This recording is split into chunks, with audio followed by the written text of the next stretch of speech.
Bonsoir tout le monde, bonsoir, merci beaucoup de nous avoir suivis, merci de nous suivre, merci de nous être fidèles, merci beaucoup pour cette grande audience que vous nous offrez grâce à vous chaque jour, merci pour vos commentaires, vos suggestions, vos remarques. Nous sommes toujours le 20 décembre 2022 et nous continuons d'explorer ensemble les dessous du report surprenant de la visite d'Abdelmajid Tebboune à Moscou, une visite qui était attendue, qui était vendue comme étant l'un des événements phares de la politique en Algérie, qui a été considéré comme un axe majeur dans la politique extérieure de l'Algérie. L'Algérie qui devait, à travers cette visite de Tebboune à Moscou, marquer sa différence avec les autres pays arabes et africains qui ont eu peur de l'Occident, qui s'étaient contentés ou de soutenir l'Occident, d'observer une certaine neutralité positive à l'égard de la Russie. L'Algérie qui voulait s'imposer comme la Turquie d'Erdogan, comme un médiateur entre la Russie et l'Occident dans le conflit ukrainien. L'Algérie qui voulait, à travers cette visite en tout cas, s'offrir un nouveau prestige sur la scène politique internationale, puisqu'aucun président arabe ou africain, je rappelle, n'a osé partir à Moscou depuis le début de la guerre de l'Ukraine en fin février 2022. Bon, il y a un autre sujet important que malheureusement, le report de cette visite, c'est la personnalité d'Abdelmajid Tebboune qui a énormément déçu les Russes. Aujourd'hui, les autorités russes, l'ambassadeur russe à Alger est énormément déçu parce que les Algériens avaient vendu une image, avaient promis à la Russie une alliance de grande ampleur et historique et avaient fait croire aux Russes que l'Algérie redeviendra le bastion révolutionnaire des Médiennes, un pays indépendant qui parle aux États-Unis d'Amérique sans craindre les sanctions, sans craindre des menaces, qui parlerait sur le même pied d'égalité, d'égal à égal à toutes les grandes puissances occidentales de ce monde. Et bien ce n'est pas le cas. Ce n'est pas le cas. Je rappelle que la visite d'Abdelmajid Tebboune par Vladimir Poutine, le projet remonte à mai 2020. En mai 2020, déjà Vladimir Poutine avait invité Tebboune.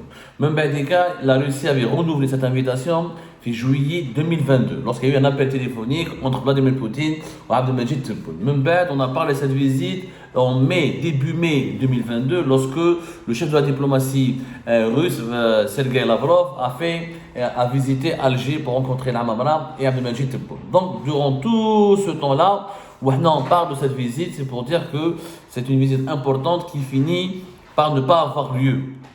Le problème le plus grave, c'est que lors de cette visite, l'Algérie devait signer un nouveau partenariat stratégique. Elle appelle comme depuis 2001 entre l'Algérie et la Russie, qu'il y a un document, la déclaration de coopération stratégique. La déclaration de coopération stratégique fait l'ensemble des axes et des points de coopération bilatérale entre l'Algérie et la Russie. Maintenant, l'achat d'armes, la coopération technique, la coopération militaire, etc. Mais dans plusieurs autres domaines, judiciaires, le renseignement, domaine économique, culturel, etc. L'Algérie avait fait cette déclaration en 2001 à l'époque de Abdelaziz Bouteflika pour affirmer son amitié historique avec la Russie et pour dire à la Russie que rien ne changera. L'Algérie et la Russie seront des amis et nous continuerons de soigner nos relations avec les Russes, même si à l'époque Abdelaziz Bouteflika n'avait pas beaucoup misé sur la Russie, il avait arrangé les relations avec les Russes, la fameuse dette russe qui a été remboursée. L'Algérie avait décidé d'acheter des avions de chasse à l'époque à la Russie pour une bonne commande d'avions de chasse, et la Russie en échange a accepté d'effacer certaines dettes et des intérêts de la dette russe. Mais la dette russe, c'est une histoire parce que ça va faire des machèques, où les avions n'étaient pas de bonne qualité. Je ne la dette russe parce que beaucoup de gens croient que entre la Russie et l'Algérie, c'était toujours des relations au beau fixe. L'Algérie a toujours été gagnante avec la Russie, ce qui est complètement faux. Mais comme dans une autre émission pour parler de l'aspect historique et de ce qui s'est passé réellement entre Alger et Moscou à travers les décennies. Bon, la déclaration de coopération stratégique qui est déjà ambitieuse parce qu'elle couvre plusieurs domaines, elle devait être remplacée par un nouveau document. On ne parle plus de coopération stratégique, on parle de partenariat stratégique. Voilà, ce qui a changé, c'est qu'on devait parler le nouveau document qui devait être signé en 2022 lors de la visite de Abdelmajid Tebboune à Moscou. On parlait d'un document, d'une déclaration de partenariat stratégique. Donc l'Algérie change de statut auprès de la Russie. Elle ne coopère plus avec la Russie, mais elle est partenaire avec la Russie. Au nouveau document, il parlait d'activités commerciales, militaires, artistiques, culturelles, humanitaires, etc. Et le document Ejmaa avait pour objectif d'élargir surtout et de développer les échanges économiques entre les deux pays. Les échanges économiques entre l'Algérie et la Russie sont de 3 milliards de dollars, pas plus. En 2021, c'est 3 milliards de dollars. Mais des intérêts كبار, à l'exception des achats d'armes, les échanges commerciaux, il y a 3 milliards de dollars. Avec les 3 milliards de dollars, la majorité, ce sont des importations algériennes depuis la Russie pour certains produits chimiques, pour un peu de charbon, des engrais, quelques équipements. Une fois, on leur a voulu leur vendre de la pomme de terre, ça n'a pas marché. La pomme de terre, elle a été rejetée par les Russes. C'était à l'époque du régime de Bouteflika. Si je m'en abuse, c'était entre 2016 et 2017. Mais le nouveau document donc, qui était en préparation, comment il s'appelle, l'ambassadeur de Russie à Alger. L'ambassadeur de Russie à Alger, Chouvaïev, si je ne me trompe pas son nom exact, avait fait tout son possible, je dis bien il a fait tout son possible, pour que, voilà, Valérien Chouvaïev avait fait tout son possible pour accélérer la visite de Tebboune à Moscou et pour signer ce document. Parce que c'est dans le cadre de ce document de partenariat stratégique que l'Algérie va acheter encore plus d'armes auprès de la Russie et va renforcer davantage ses rapports, ses échanges commerciaux avec la Russie. Et dans le cadre de ce document, l'Algérie s'était même engagée auprès de la Russie d'utiliser le rouble, c'est-à-dire le monnaie russe, de ne plus utiliser le dollar. Quand fait Algérie part, comment la Russie a proposé d'élargir les échanges commerciaux entre l'Algérie et la Russie à hauteur de 5 milliards de dollars, mais avec du rouble. Parce que la Russie elle est sous sanctions occidentales et américaines. Tu ne peux pas la payer en euros, ni en euros ni en dollars. Donc pour acheter des armes, quoi que ce soit auprès de la Russie, il faudra payer en roubles. Sauf que l'Algérie n'a pas les roubles.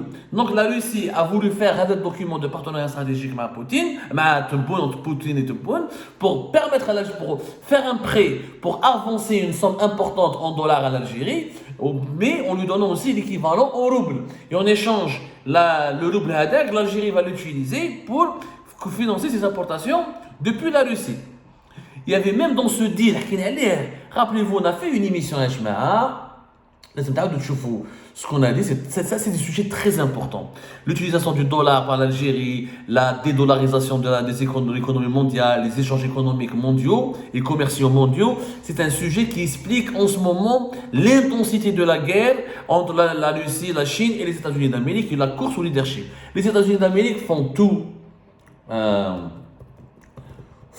pour que, c'était le 13 octobre 2022, la Russie presse l'Algérie d'abandonner le dollar en lui proposant un deal intéressant pour qu'elle puisse utiliser le rouble. Pour l'émission que nous avions faite le 13 octobre, je dis bien le 13 octobre 2022. Il y avait un deal très intéressant. Oui, même la Russie voulait même prendre des dinars chez elle, faire une réserve de dinars chez elle, donner une réserve de roubles à l'Algérie, et les échanges vont se faire dinars et roubles, ce qui permettra à l'Algérie de payer ses importations à la Russie, puisque maintenant c'est compliqué de les payer. La Russie est déconnectée du système de paiement occidental qui est dominé par le dollar. Tant que ce document n'est pas signé, ce document de partenariat stratégique n'est pas signé, les échanges entre l'Algérie et la Russie sont paralysés. L'ambassadeur Valérien Chouvaïev, l'ambassadeur russe à Alger, il est très déçu. Alors récemment, le 18 décembre dernier, il a rencontré le ministre de l'Industrie pharmaceutique Ali Aoun pour essayer de pousser vers un partenariat entre un groupe pharmaceutique russe et Saïdal. Oui, l'ambassadeur russe, il fait tout pour que l'Algérie soit dans le bastion russe. Mais l'ambassadrice des États-Unis d'Amérique, Elisabeth Morobin, dès qu'il y a un rapprochement avec la Russie, elle s'invite, elle demande entretien avec la Mamara, avec le Tebboune, avec Shingriha, ou les mises en garde, ou la guerre, les États-Unis d'Amérique, l'Occident, la neutralité de l'Algérie. Nous allons être très regardants sur ce que vous faites avec les Russes. Vous êtes en train d'aider les Russes à financer l'effort de guerre en Ukraine. Donc, les Algériens font marche arrière.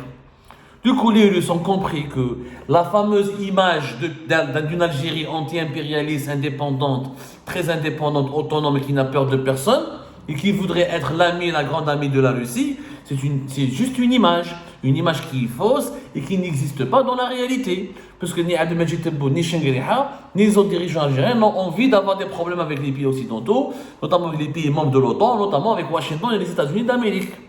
Et les Russes ont remarqué que les Algériens commencent à prendre leur distance, puisque les discussions sur ce fameux document de partenariat stratégique n'est plus à l'ordre du jour, alors qu'il devait être signé au cours de cette année 2022.